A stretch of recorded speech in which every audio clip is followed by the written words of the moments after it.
Senhoras, senhores, queridas irmãs, queridos irmãos espíritas, caras amigas e amigos que nos acompanham pela Rádio Fraternidade e também pelos demais órgãos da comunicação social, nossos votos de muita paz.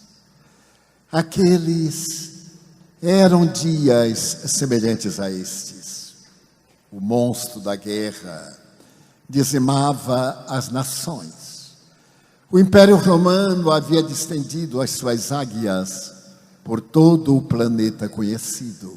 A dor cavalgava as criaturas humanas, tornando-as ilotas da própria miséria. Foi nesse mare magnum das paixões que nasceu Jesus.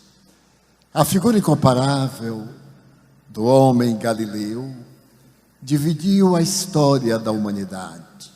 Jamais os homens e mulheres foram os mesmos. Ernesto Renan, reiteradas vezes, reporta-se a esse vulto incomensurável que ele denominou o homem insuperável Jesus. E Ernesto Renan era materialista, representando a cultura francesa, eminente mestre de grego, latim, da Sorbonne, durante o grande período de Napoleão III. A figura de Jesus é considerada a mais extraordinária do mundo. A biblioteca do Senado em Washington assevera que o vulto mais biografado da humanidade é Napoleão Bonaparte. A seu respeito já foram escritas aproximadamente 250 mil biografias. No entanto, Jesus ultrapassou e já foram escritas mais de 500 mil biografias. Nem todas, evidentemente, favoráveis. Algumas delas estranhas. Jesus, o socialista. Jesus, o doce homem de Nazaré. A verdade é que ninguém consegue olhar Jesus, referir-se, sem o amar ou sem o detestar. Porque na sua significação profunda, ele não apenas é o homem histórico, mas é a figura mais dignificadora da humanidade. Antes dele, Alexandre Magno da Macedônia conquistou a terra conhecida e morreu aos 32 anos de idade. Ciro, depois de vagar pelas terras da Ásia, submete também o mundo conhecido. Cipião, o africano, Aníbal, o cartaginês. Mas Jesus supera-os a todos. Até mesmo a figura de Caio Júlio César, que se considerava divino e deixou na literatura as mais belas páginas da língua latina. Esse homem que conquistou o Egito e que se fez dominar pela sabedoria, pela arte militar e, sobretudo, pelos desejos atormentadores da sua alma, assinalada pelo sofrimento. Jesus é semelhante a um aroma que penetra no ar e vai levado a todas as regiões. Em uma obra de Shalom, escrita por um judeu a respeito dele, assevera que a beleza do lírio dos campos não pode ser confundida com a figura incomparável desse homem que mudou a estrutura do mundo apenas com uma frase. Levantou-se e nunca mais a humanidade foi a mesma. A sua frase seria de perpétua direção, desde o momento quando enunciada. Amai-vos. Apenas um verbo colocado no imperativo, E isso será importante para que a plenitude tome conta dos corações. E é exatamente essa proposta que vem fazer, neste momento, uma nova alvorada na terra. Quando ele veio, havia sombra, havia dor, havia miséria. Os poderosos esmagavam com o tacão do desespero os infelizes. E ele, como um vento de primavera, fez diminuir o calor, a ardência das paixões e ofereceu-se em holocausto para demonstrar que mais do que 1 milhão de palavras, o exemplo modifica a estrutura do mundo. Mas ele sabia que a sociedade não estava ainda psicológica nem culturalmente madura para entender o significado do verbo amar. Mais tarde, no século XIX, Sigmund Freud, ao apresentar as bases da psicanálise, irá dizer que o amor é uma forma de ódio. E esse amor parenteral que nos liga é nada mais, nada menos do que o tormento do coração. O grande cientista austríaco não acreditava no amor, porque ele tinha um grande conflito, um conflito sexual. Nas suas biografias referem-se os melhores escritores.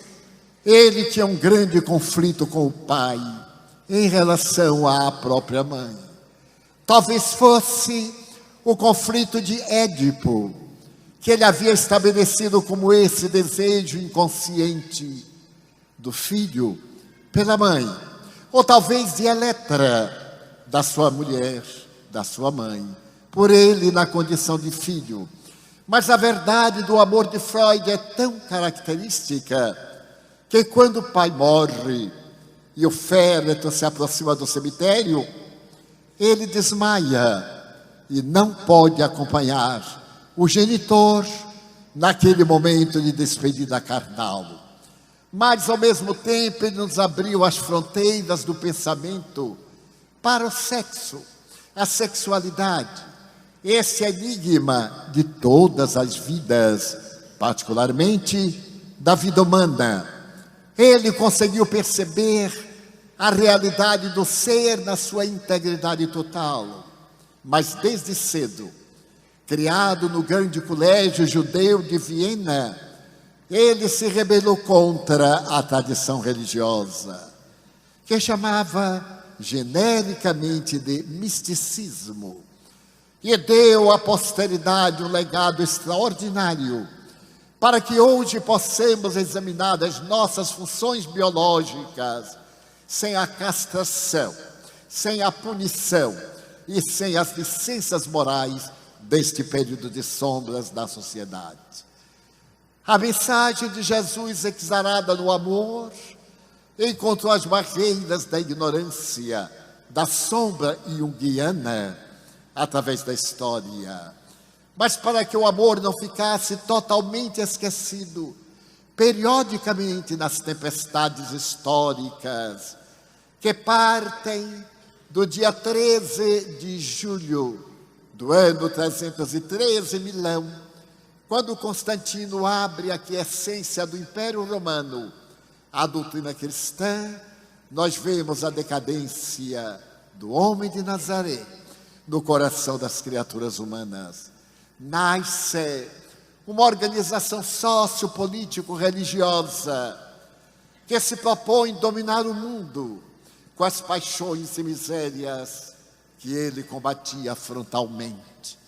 Mas para que sua mensagem não ficasse esquecida, periodicamente, estrelas luminíferas do pensamento faziam que amanhecesse novo dia naquelas noites tenebrosas da história. E nós vimos a patrística, a grande doutrina que veio estabelecer os postulados da simplicidade, do amor, da vivência, não apenas do homem de Nazaré, mas sobretudo da sua realidade humana como criatura.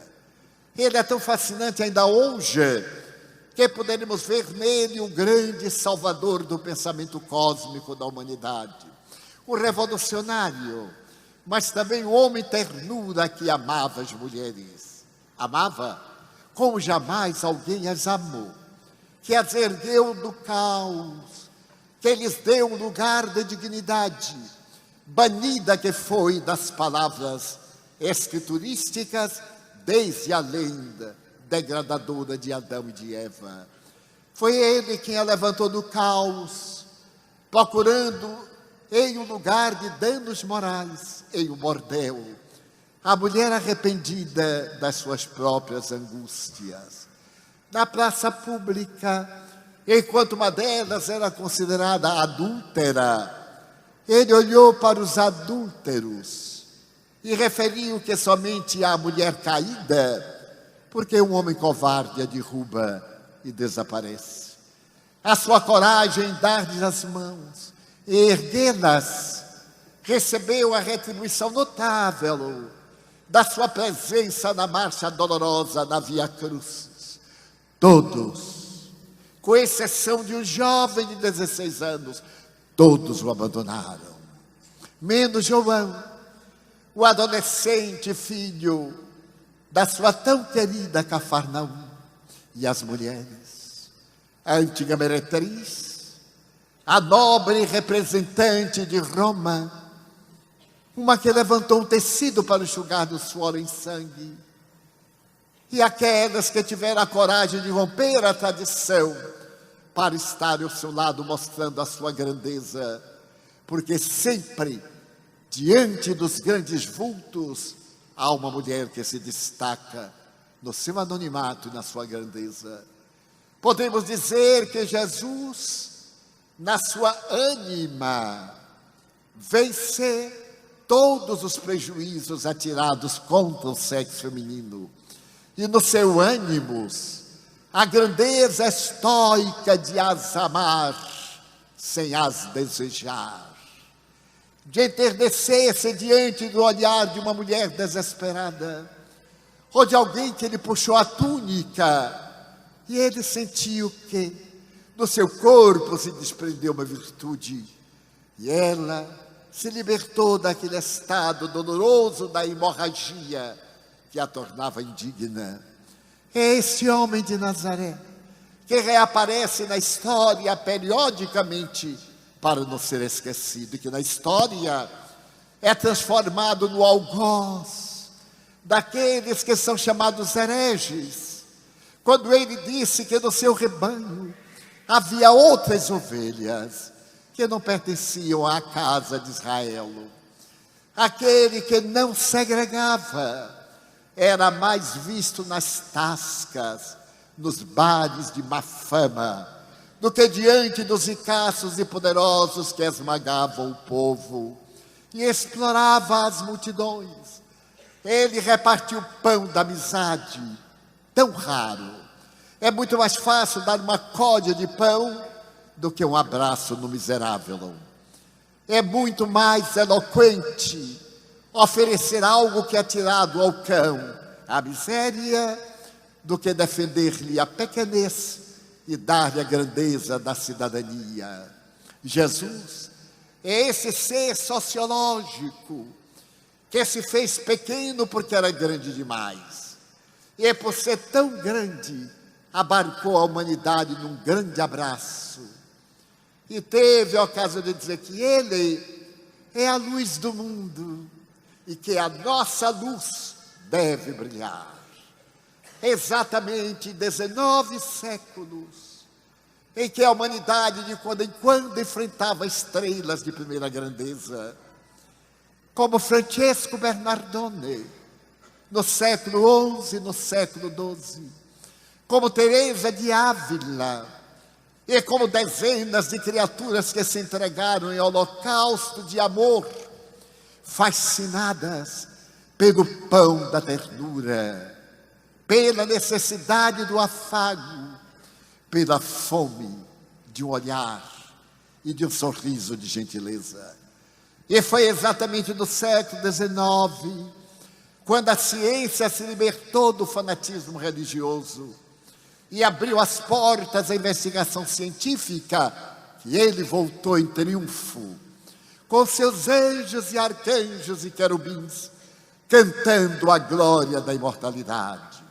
Allan Kardec escreverá no prefácio do Evangelho segundo o Espiritismo, a respeito dessas estrelas que desceram dos céus para iluminar a grande noite da terra, desses notáveis nautas e soldados heróicos que, sob o comando de uma voz, vieram reunir as ovelhas separadas para reapresentá-las ao seu pastor. Mas desde lá, daquele alvorecer suave, porque um segundo depois da meia-noite já é madrugada, ainda dominam as trevas, mas é a alvorada que vai culminar no meio-dia, na plenitude do sol, na claridade luminífera, que tanto clareia por fora, como ilumina por dentro. E o Espiritismo veio trazendo a sua palavra, agora sob a flâmula da caridade. Essa caridade que é o amor na sua expressão mais elevada, que é o cântico de ternura, capaz de nos igualar a todos. Asseverou Allan Kardec que jamais encontraríamos uma aristocracia que tivesse os mesmos valores, porque somos consciências psicológicas diferentes umas das outras, mas haveria sim uma aristocracia moral, aquela capaz de oferecer-se pela construção do mundo novo. E foi a partir daquele dia de sábado, às 10 horas da manhã, no Palácio Real de Paris, quando aparece o Livro dos Espíritos, que começa a grande aristocracia do Espírito, para que alvoreça, para que novamente ressurja a manhã inominável da ternura e da fraternidade. E hoje, quando o conhecimento tecnológico e o científico atinge a sua máxima expressão, e o mundo chora, como naqueles mesmos dias de domínio do Império de Roma, e hoje o império da insensatez, da usura, da perversidade, da mentira, da desonestidade, fazendo-nos temer e tremer, vem uma nova alvorada para nos dizer que estamos em transição deste mundo de provas e de expiações a que fazemos jus, para o mundo de regeneração. Eu me recordo que durante a Segunda Guerra Mundial, na Primeira Guerra Mundial, por volta de 1915, de repente, começou a amanhecer. A Turquia dominava ainda praticamente o mundo. O Império Turco, que havia governado durante muitos anos parte da Ásia e uma parte da Europa, ali em Istambul, a cidade dos dois continentes, hoje ligados por uma ponte e separados por um braço de mar. Algo curioso aconteceu. A humanidade conflagrava. O mundo oferecia vítimas ao monstro da guerra, quando de repente a Turquia se levantou contra a Armênia. A Armênia era um enclave que até hoje se encontra no solo turco. E naturalmente as paixões raciais e étnicas, aquelas nacionais e pequeninas das criaturas humanas, que esquecem que a terra é a nossa mãe, e que somos terráqueos, portanto somos irmãos, de diferentes cores e sabores. Então resolveu realizar um dos maiores genocídios da história, destruir a raça. E no começo, portanto, de 1915, a Turquia, armada até os dentes, invadiu a Armênia pequenina, e sem nenhuma possibilidade de vida. Em 1 ano e 6 meses, Foram dizimados 1.500.000 armênios, que não tiveram necessidade nem ocasião, sequer de dar-se conta que era uma guerra. Por volta de setembro de 1915, em uma aldeia perdida nas montanhas, na porta de uma família modesta, um grupo de soldados turcos derruba a porta, invade a casa, sobe ao primeiro andar. A família está reunida à mesa para o de jejum. Os pais, nas cabeceiras do móvel, e duas mocinhas de 12 e de 15 anos, nos lados da mesa. Um homem de baixa estatura, o cap descendo até a testa, quase que impedindo que os seus olhos oblíquos tenham oportunidade de ver. Saca do revólver e atira no homem. De imediato, numa gargalhada, atira na mulher. As jovens, eletrizadas, entram em pânico e ficam estáticas. A mais jovem é agarrada pelos cabelos e jogada soldadesca. São lobos ferozes, bípedes, animais atrasados. Ali mesmo, eles invadem a intimidade do corpo e da alma e matam-na, no prazer desesperado das paixões mais sórdidas do ser humano.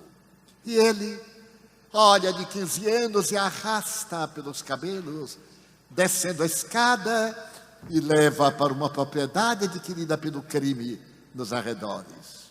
Atira no meio de outras escravas brancas para servir-lhe de pasto e aos seus coevos nas noites de urgia e de degradação. Passam os anos, e 1 ano e meio depois, a Armênia esmagada é vencida. A humanidade procurou não escutar, porque nunca há lugar para os pequenos, para as minorias. Recentemente, no ano passado, o Papa Francisco, esse cristão que a humanidade tem nesses dias, teve a coragem de falar do genocídio praticado pelos turcos. E abalou o mundo, abalou a Turquia, porque não convinha às grandes nações naquela época criar um caso político com o grande país turco. Mas a tragédia ficou da história. Passaram seus anos. Mais ou menos por volta de 1927, em uma clínica considerada a melhor clínica da capital da Turquia, chega um paciente, trazido por uma ambulância em estado deplorável. Ele era portador de uma problemática orgânica misteriosa. O seu corpo estava vencido por uma enfermidade desconhecida. Ele era uma ferida imensa. A carne apodrecida largava. E então, o diretor da clínica diz: mas não há lugar para esse homem. Ele vai morrer dentro de algumas horas. Mas não havia onde também deixá-lo. Tratava-se de uma autoridade militar. E logo, o diretor da clínica procurou colocá-lo em um lugar bem distante em que ele ficasse isolado. O odor da carne humana em putrefação é dos mais terríveis.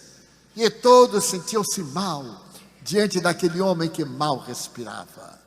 Deixá-lo morrer. Os médicos e paramédicos recusaram-se.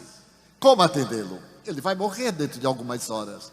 De quando em quando ele urrava de dor. Foi quando o chefe da clínica viu uma jovem enfermeira que era o exemplo da sisudez, do silêncio e da melancolia. Excelente! Chamou-a e disse-lhe: você seria capaz de fazer companhia a este homem que está morrendo? Ninguém o quer. Não é necessário fazer nada por ele. Basta ficar ao lado, até o momento em que ele morra. E ela redarguiu: quando eu me dediquei à enfermagem, Foi para ajudar os enfermos a terem melhor qualidade de vida. Não apenas o acompanharei, mas também o tratarei. Acompanhou e ficou estarrecida de ver a dermatose. As carnes decompunham-se e ela começou pela face a limpar os braços até alcançar o osso, até alcançar carne viva, colocando substância própria da época, 1927. As ataduras estavam iniciando o seu périplo. Colocar pomadas caseiras. Não havia antibiótico, a penicilina era desconhecida. E o homem não morreu naquela tarde, nem no dia seguinte, nem no mês que se alongou, nem 6 meses depois. Depois de 6 meses, ele havia recuperado a aparência, mas as garras da doença ficaram na sua face, como as garras de fogo da destruição. E ele acaba de ter alta. Dirige-se ao gabinete do diretor da empresa hospitalar e diz que vai solicitar ao governo uma verba especial para que continue aquela entidade a salvar vidas. E quando ele agradece ao diretor, passa pela porta a enfermeira silenciosa. E o diretor diz: Excelência, a clínica não fez nada por Sua Excelência. Colocamos-lo lá para morrer, no isolamento. Mas a enfermeira que colocamos ao seu lado é o anjo que Deus mandou para salvar-lhe a vida. Já lhe agradeceu? Sim. Mas ela é misteriosa. Nesses 6 meses ela não me respondeu além de uma sílaba. Talvez ela seja surda muda. Não consegui falar. Ela sempre estava com aquele semblante sério, mas excelente. Eu vou tratar de promovê-la. Eu gostaria de apertar-lhe a mão. O diretor chama, ela entra na sala, e aquele personagem de senhorita, espero que seja uma senhorita, eu desejo agradecer em nome do governo da Turquia o que fez por mim, pela minha vida.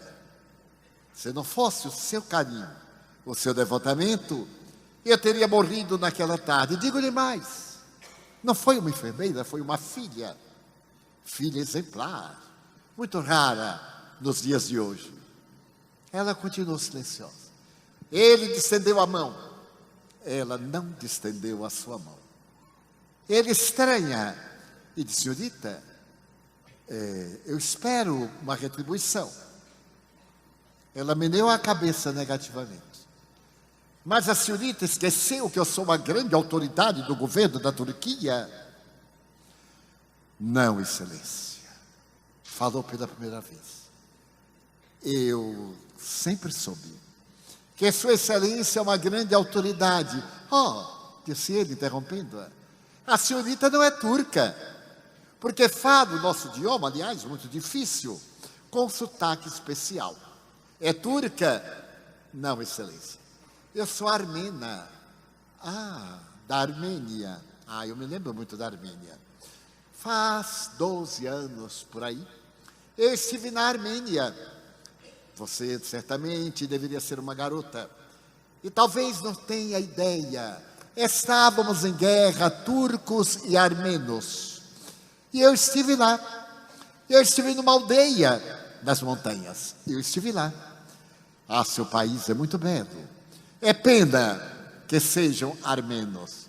Mas apesar de a senhorita ser armena, eu lhe vou conseguir um lugar de destaque. Não, excelência. Eu não preciso. Eu sei que a Sua Excelência esteve lá.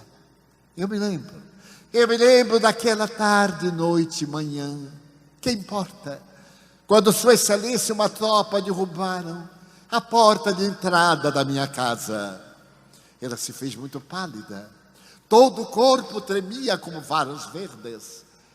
E Sua Excelência subiu o primeiro andar e matou meu pai. De imediato atirou em minha mãe e pegou a minha irmã, uma criança, e jogou-a para aqueles lobos ferozes que a maltrataram e a consumiram e a mataram de exaustão. Eu me lembro de como Sua Excelência fez comigo, puxando-me pelos cabelos, escada baixa, e jogando-me naquele inferno em que eu servi de pasto às paixões e doenças de Sua Excelência e dos seus compatriotas miseráveis. Então, me reconheceu? Sim. A vítima jamais esquece o algoz, embora o algoz nunca se lembre daqueles que foram suas vítimas. Lembra-me como eu o odiei. E a senhorita me reconheceu? Sim. Na hora, seus olhos, esses olhos miseráveis e pequenos que o cap por pouco não cobriam, o seu gemido, a sua voz rouquenha, eu vivi para matá-lo. Eu saí da minha aldeia para vir aqui à cidade, para vir a Istambul, para matá-lo. Fui estudar enfermagem, porque talvez um dia eu tivesse a oportunidade de encontrá-lo e matá-lo, lentamente, como você miserável, matou a minha família, e outras, e centenas de famílias. Mas eu me tornei cristão. Jesus abriu os braços na cruz e disse: perdoa-os, meu Pai, eles não sabem o que fazem. Eu já não sou muçulmana. Eu ouvi Jesus e Ele pedia que eu perdoasse, mas eu não podia perdoar. O espanto de minha mãe quando meu pai tombou da cadeira.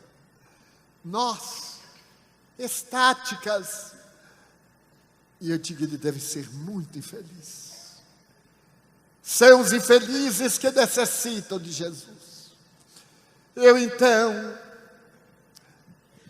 o perdoei. Perdoei de todo o meu coração. Agora eu lhe estendo a mão e peço licença para chamá-lo irmão. Alvorecia, naquele momento, entre armênios e turcos, alvorecia uma era nova. A era em que o amor deveria implantar nas almas o reino da esperança. Mas foi por pouco tempo, porque logo depois, um psicopata esquizofrênico, saído do Tirol, gritou para 50 mil jovens em Nuremberg: por onde passarmos, a relva não pode reverdecer. Não teremos compaixão, não desejamos que ninguém nos ame, nós queremos que nos odeie. O ódio é a nossa bandeira. O terceiro Reich vai demorar 1000 anos. Vamos implantar na terra o terror.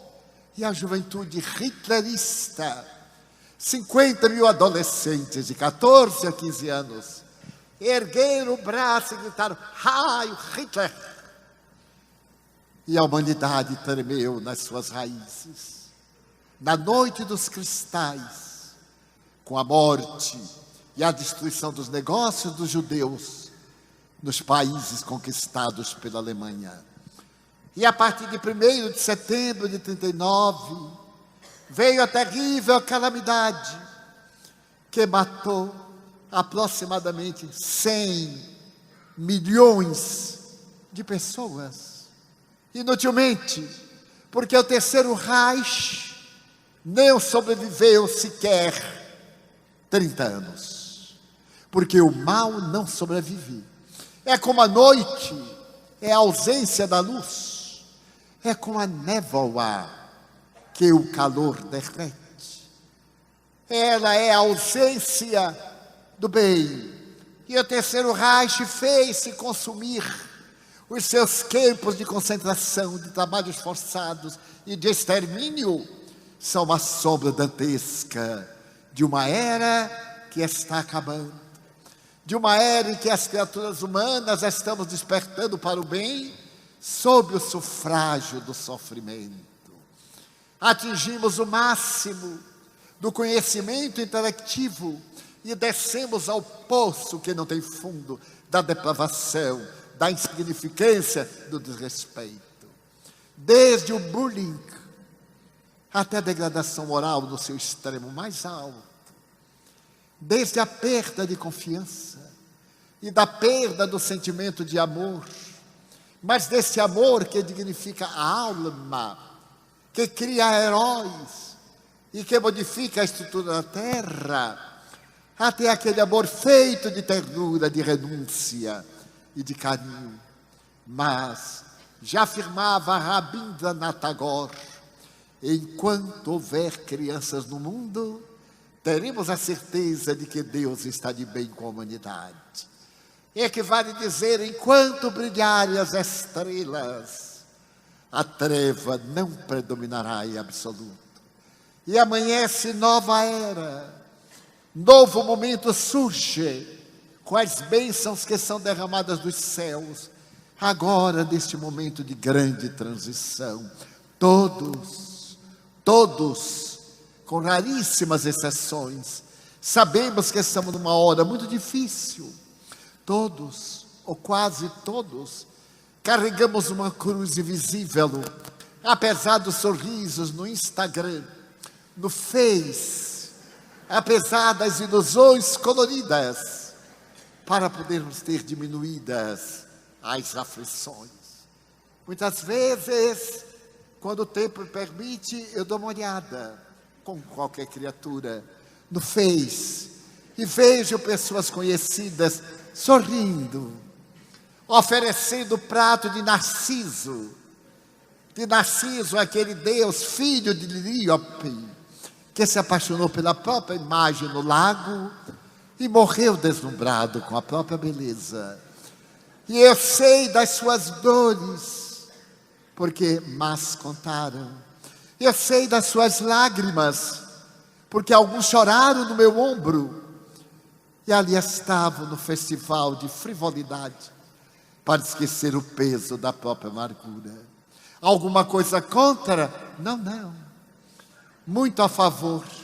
Especialmente se no fundo vai encontrar a ilusão da saúde mentirosa e do aplauso da inveja, provocando despeito e mágoas daqueles que não alcançaram os 15 minutos de holofotes de mentiras e de ilusão.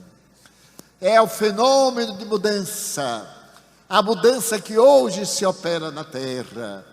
É uma realidade vestida de fantasia. Conta-se que certo dia a mentira encontrou a verdade e disse: eu sou a mentira. A verdade disse: eu sou a verdade. Então a mentira disse: vamos dar um passeio. A verdade ficou desconfiada, mas deu um passeio. Deu um passeio, brincou com ela e achou a mentira interessante, fascinante, para dizer a verdade. Era uma mentira dentro da verdade. Então, de repente, a mentira viu um poço e disse: olha, vamos refrescar-nos um pouco. Tiramos nossas roupas e então penetramos nas águas, nos refrescamos. E a verdade acreditou, porque a verdade não tem porquê, nenhuma razão para temer a mentira. E quando as duas nadavam, a mentira aproveitou-se de um momento em que a verdade submergiu, saiu do poço, vestiu-se e pegou a roupa da verdade e foi embora. Saiu pelo mundo com a sua fantasia. Quando a verdade se deu conta, olhou para um lado, olhou para o outro. Havia gente. Que fazer? Aí saiu nua mesmo. E o povo se escandalizou. Mas que horror é a verdade, que falta de pudor. E ela disse: mas não tenho roupas. enquanto a mentira passeava agradável, todo mundo se vestia igual, mas lentamente. As pessoas foram notando que a mentira veste-se de fantasia. A realidade é bem diferente. E lentamente vão aceitando a verdade, nua e crua. É o que está acontecendo na atualidade. As verdades do reino de Deus estão chegando-nos, lentas, suaves e profundas, porque as nossas dores são o convite às nossas reflexões. Estamos vivendo uma hora significativa no mundo, na economia, na religião, na política, em todos os segmentos sociais da nossa vida. E sentimos uma saudade peculiar, que nem sabemos o que é. A maioria de nós sente tanta essa saudade, que entra em melancolia e faz depressão. Porque os favores da mentira não preenchem o vazio existencial. A maioria de nós constata, mesmo tendo aquilo que dá prazer, que falta alguma coisa. Eu viajo muito. Viajo a média de 250 dias por ano. Para uma forma elegante, sou globetrotter. Porque quem não falar inglês no Brasil não consegue falar português. Então, eu tenho visto as várias reações do mundo. E vejo também essa melancolia. Lady Diana havia conquistado o mundo. A mulher fotografada do planeta. A mulher mais invejada. A mulher mais sofrida e melancólica do planeta. Quando ela encontrou Madre Teresa em Roma, ela disse: Madre, deixe-me ir com a senhora. E a sábia Madre Teresa disse: não, princesa. A senhora nasceu para ser princesa. Se a senhora vir ter comigo, será apenas uma a mais, irmã de caridade. Mas se a senhora ficar no palácio de Kensington, a senhora será minha única irmã de caridade na coroa britânica. Eu a nomeio irmã de caridade lá, para diminuir o seu vazio existencial. Lady Di, sem constrangimento, chorou. E quando ela voltou, a primeira declaração foi a favor dos aidéticos. Ela foi ao hospital de aidéticos, apertou as mãos, abraçou os aidéticos, e a rainha da Inglaterra se opôs. Os jornais caíram sobre ela, chamando-a de frívola. Ela era a mãe do futuro rei da Inglaterra. Era a ex-esposa do príncipe herdeiro. E ela estava correndo um grande risco. A nobre Elizabeth II afastou-se, mas ela não deu importância. Ela foi a Angola para ver o número daqueles que as minas terrestres haviam destruído o corpo, braços, pernas, vista. E começou uma campanha internacional para que as minas terrestres sejam varridas do mapa da guerra. Angola tem mais minas terrestres que não podem ser arrancadas. A guerra terminou há mais de 15 anos, mas as bombas estão matando ainda. E Lady Di se tornou aquela suave jovem, agora alegre.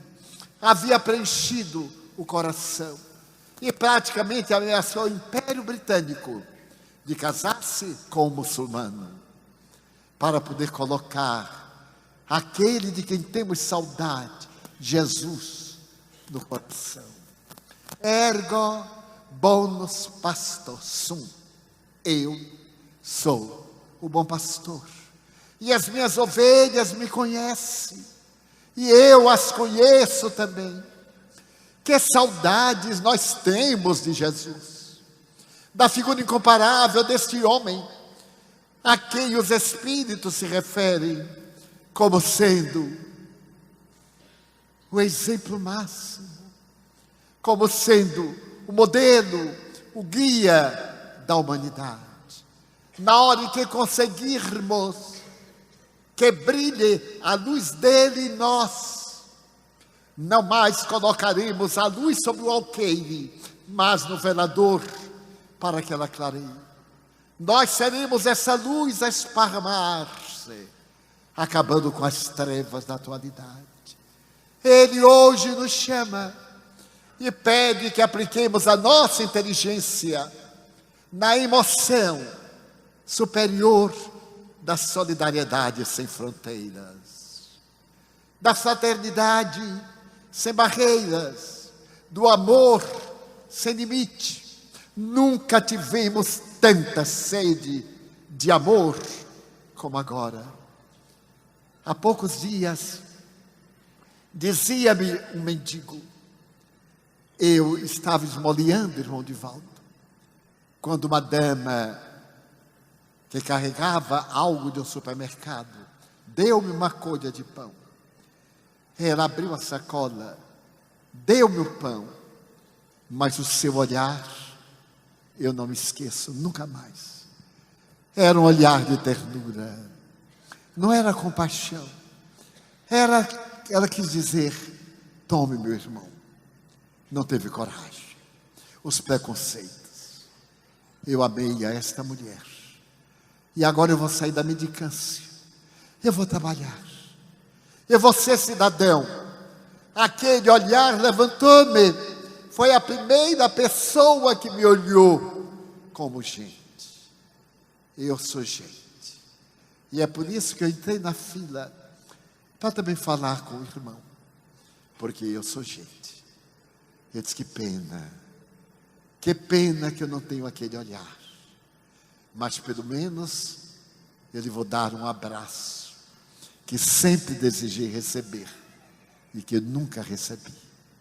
Levantei-me com 3 hérnias de disco e dei um abraço discado.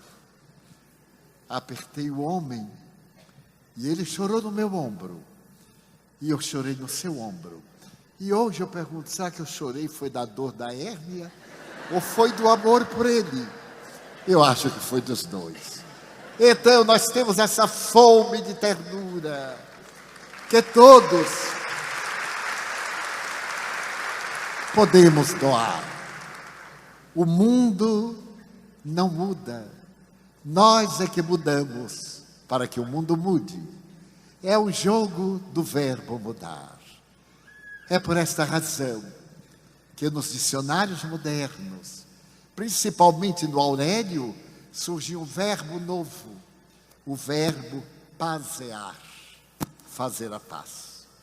A paz era substantivo, e agora é verbo, eu paseio, tu paseias, ele paseia. Então necessitamos de pasear, com saudade de Jesus. Temos necessidade de que Ele venha ter conosco em nossas noites solitárias, apesar de alguém ao nosso lado e mal dormidas. Para que Ele venha dizer, ame, mesmo que não receba a resposta do amor. A resposta do amor que eu trago à humanidade, diz Ele, é feita de ternura e de compaixão. Então olhemos os nossos irmãos e iniciemos esse amanhecer. Eu sei que ainda tem treva, mas logo mais o astro rei estará brilhando e a humanidade estará repetindo a enfermeira, apertando a mão do seu algoz e chamando de irmão. Não esperemos que os governos façam isso por nós. Se nós não tivermos a paz da consciência reta, do caráter límpido e da palavra saudável, continuaremos nesse tormento que nos aflige, que nos dá inquietação, e buscaremos o feice como fuga e terminaremos na depressão como realidade. Por isso que o Senhor nos diz docemente, vinde a mim, tomai sobre vós o meu jugo, recebei o meu fardo, leve ao fardo, meu jugo é suave, vinde a mim, que sou o vosso amor, a vossa necessidade. Almas queridas, corações afetuosos que me ouvis, saí como semeador de bênçãos e levai a palavra de amor em vossos corações. Nunca estamos a sós, jamais. Os dois mundos, ou o mundo em duas faces, mescla-se um no outro. Aqueles a quem amamos e viajaram antes de nós, voltam para enxugar-nos o suor da face, as lágrimas dos olhos, a dor no coração. Mas também aqueles a quem prejudicamos, aqueles a quem ofendemos, voltam para cobrar-nos o mal que lhes fizemos. Amemos e modifiquemos a estrutura da terra, lembrando que já temos a luz do conhecimento da verdade. Ninguém morre, transferimos-nos da indumentária física para o espiritual, mergulhamos nas células atômicas do futuro corpo, até atingirmos a plenitude e podermos louvar a Deus. Quanto nós temos para dar, quanto nós temos para louvar. Vamos, por enquanto, deixar de pedir, para dizer a esse homem incomparável da nossa imensa alegria, de tudo aquilo que nós temos para agradecer. Senhor, eu gostaria de dizer-te que eu amo a vida, que para mim é bela e é consentida. Muito obrigado, Senhor, por tudo que me deste, por tudo que me dás. Obrigado pelo ar, pelo pão, pela paz. Obrigado pela beleza que os meus olhos veem no altar da natureza. Olhos que fitam o céu, a terra e o mar, que acompanham a ave ligeira que voa fagueira pelo céu de anil e se detém na terra verde salpicada de flores em tonalidades mil. Muito obrigado, Senhor, porque posso ver meu amor, mas diante dele eu descubro os cegos que se debatem na solidão, que choram na multidão, que caminham na escuridão. Eu sei que depois desta lida na outra vida, eles também enxergarão. Muito obrigado, Senhor, pelos ouvidos meus, que me foram dados por Deus, ouvidos que ouvem a música do cancioneiro, a melodia que embala a alma do mundo inteiro. Mas diante da minha audição, eu percebo na terra os surdos, que não conseguem a voz captar, e por eles eu me ponho a orar, porque eu sei que depois desta dor, no teu reino de amor, eles voltarão a escutar. Muito obrigado pela minha voz, mas também pela sua voz, pela voz que ama, que canta, que ensina, que alfabetiza, que ilumina, que trauteia uma canção, e o teu nome profere com dúlcida emoção. Diante da minha melodia, eu quero rogar pelos que sofrem de afasia.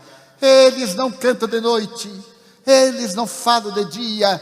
Oro por eles, porque eu sei que depois desta prova, na vida nova, eles cantarão. Obrigado pelas minhas mãos, mãos que aram, mãos que semeiam, mãos que agasalham, mãos de ternura, que libertam da amargura, mãos que apertam mãos, mãos dos adeuses, que limpam feridas, que enxugam lágrimas, suores das vidas, pelas mãos que apertam mãos, mãos que atendem a velhice, a dor, o desamor, mãos que no seio embalam o filho de um corpo alheio, sem receio, e pelos pés que me levam a andar sem reclamar. Obrigado, Senhor, porque eu posso caminhar. Diante do meu corpo perfeito eu te quero louvar, porque eu vejo na terra aleijado, marcado, amarfanhado, que não se pode movimentar. Eu oro por ele, porque eu sei que depois desta expiação, na outra reencarnação, ele também bailará.